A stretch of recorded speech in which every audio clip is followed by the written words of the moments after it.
We continue now with the study of chapter 24 in podcast Isaiah 24b. This is Let the Prophet Speak, and this is Saul Weinreb, the host of this podcast. This chapter is continuing the apocalyptic vision of Yeshayahu. Please listen to Isaiah 24a if you haven't already, and keep in mind the four ideas that are crucial to understanding this chapter.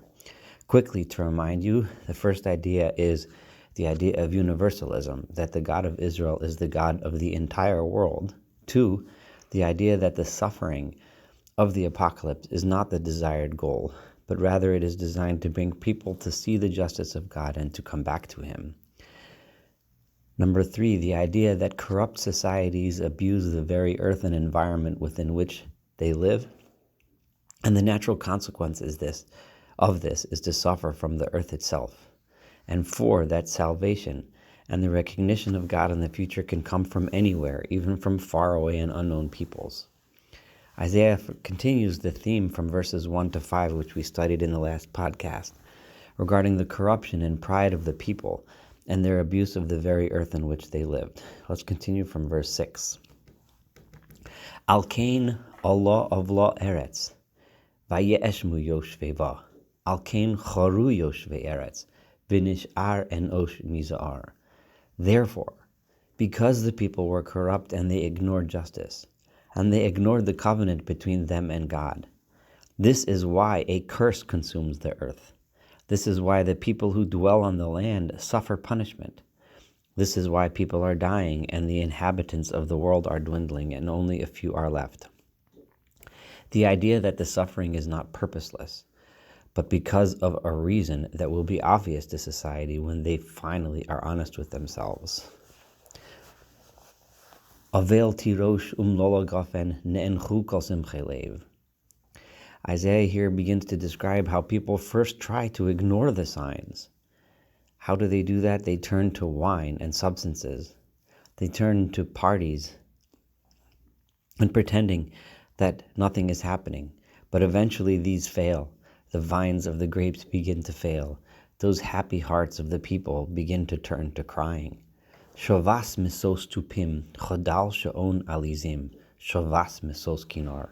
The instruments of joy that people turn to in false music and false celebration, while ignoring their corruption, eventually those rejoicings of the drums and cymbals ceases. The happiness of the lyres and the harps goes away, and the noise of the revelers quiets.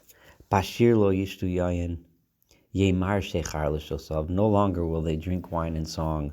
The beer will eventually start to taste bitter instead of sweet and pleasurable. Nishbra kiryatohu sugar kol bayes mibo. The cities of nothingness and meaninglessness of tohu have been broken. All of the homes are shut and closed. Society has fallen apart. Tzivacha alayayin bachutzot, orva kol simcha galam misos haaretz. Even over wine, people cry instead of rejoice in the streets. The sun has set on all joy. It is as if the happiness of the land went into exile. Nish'ar bo'ir shama ush'iya yukat sho'ar. All that is left in the cities is destruction, and the gates and the walls of buildings are left in ruins. Ki cho yiyeh b'kerav haaretz b'soch ha'amim. Kinokev zayed ke'olelot im kala vatzir. So it shall be among all the nations of the world, like an olive tree after the harvest, which is barren of fruit, and one must shake it to find a few measly leftover olives, like a field which has already been harvested, that one must search to find a few remaining stalks. The land is just exhausted. Now Yeshayahu makes a little bit of an about face. At this point of desolation, with these extremely depressing verses, suddenly it turns around. Then, Hema Yisu kolam yaronu bigaon Adonai tzohalu miyam.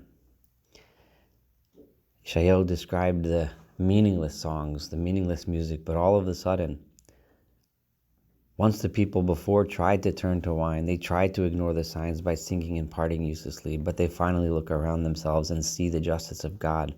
They finally see that this has befallen them because of their own neglect, because of their own pride, because they have broken the covenant between God and his world, as Isaiah said. Finally, they will lift their voices in true song. Finally, they will sing to the greatness and loftiness of God. B'Gaon Hashem. And the peoples of the sea, the far-off peoples, Miyam, they will be the ones that first recognize God in all of this. This may come as a shock to those of us that are so proud of ourselves as either Jews or people of whatever nation and culture take so much pride in themselves. Isaiah points out that it will not be us that end the suffering, but it will be the peoples of a far-off nation, Miyam, the peoples across the sea. It will be from them that the songs will arise. Al kain ba'urim kabdu Adonai b'iyeh hayam shem Adonai Elohi Yisrael.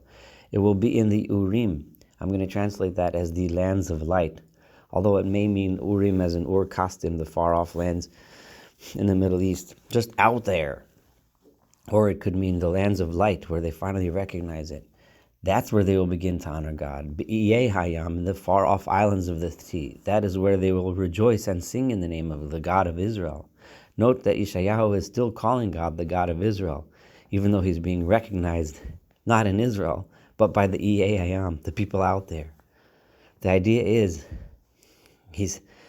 Isaiah is teaching us in such a poignant and deeply meaningful way that the God of Israel is still the God of Israel, because Israel is privileged to have had this knowledge of God. But this knowledge must be shared by everyone, and sometimes it takes those other people to remind the world of this knowledge of this God and the justice and righteousness that he expects of us. Thank you so much for listening to Isaiah 24b. Looking forward to continuing the study of this apocalyptic vision of Yeshayahu in Isaiah 24c.